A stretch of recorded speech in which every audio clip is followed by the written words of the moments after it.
first time at the beginning of the 20th century in Austria.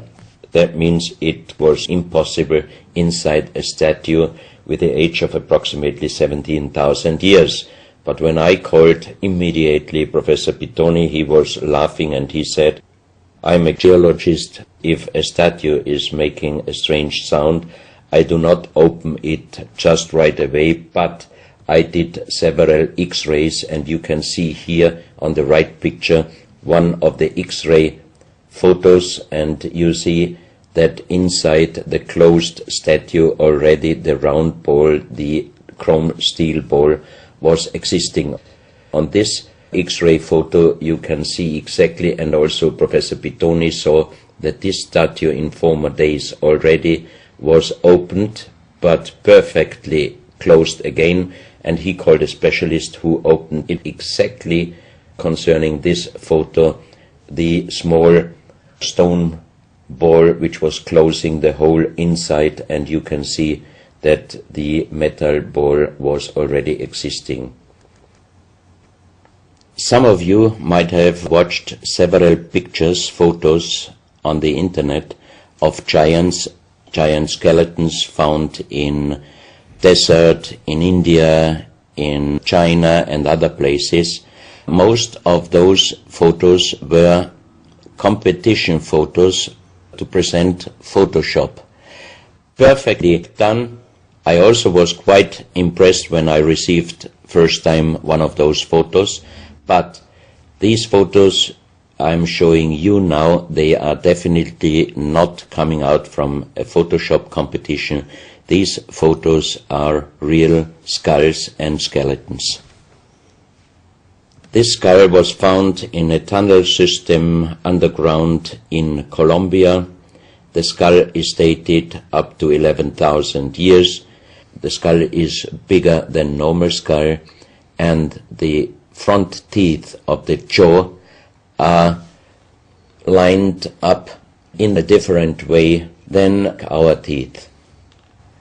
Something that occurs to me here is that there's a very strong, pronounced jaw. It's a very prominent jawline, very prominent chin.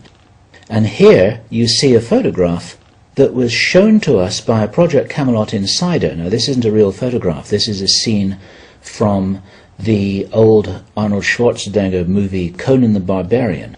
And what you're seeing here is a special effect on the actor James Earl Jones. The critical thing here is the shape of the jawline.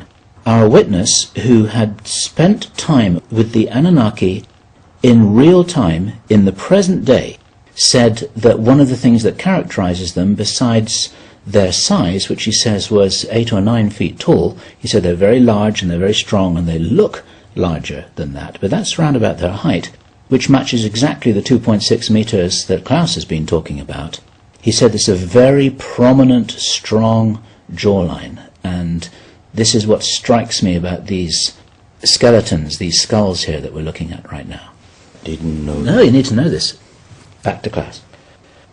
So once again, here you have a very old photo done in a museum in La Valletta in Malta, and it shows several long skulls, and the explanation is deformed skulls, but they are very long, going to the back. This is one of several very, very strange skulls. They are presented in a small museum in Ica in Peru. Ica is located close to the famous Nazca lines, and the museum is called Museo Maria Reiche, the German lady who was researching her whole life about the Nazca lines.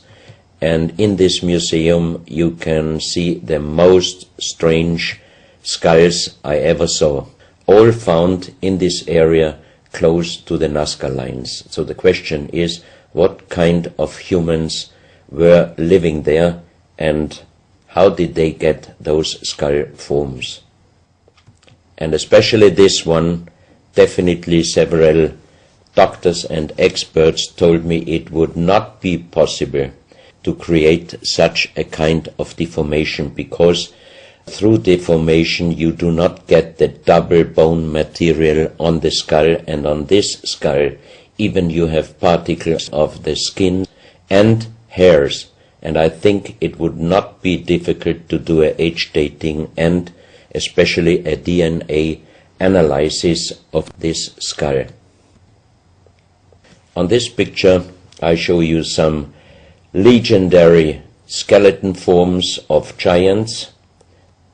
In the year of 1964, in the south of Ecuador, in the province Loja, there broke down a part of a mountain platform, and Father Carlos Vaca, who was working as a priest in hospitals, he was called to this place and he found the broken bones of a giant. Good.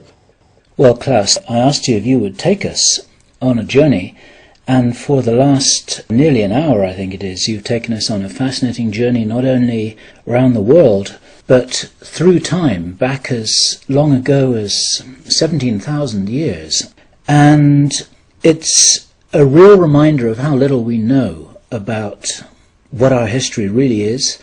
These are important pieces of an important puzzle, and you're doing an enormous amount to raise people's awareness of what it is that we're not shown in many museums, what it is that we don't read in anthropological textbooks, and what it is that many university professors still refuse to recognize. And thank you so much for your part in helping to raise our own understanding of our history on planet Earth. Klaus, thank you.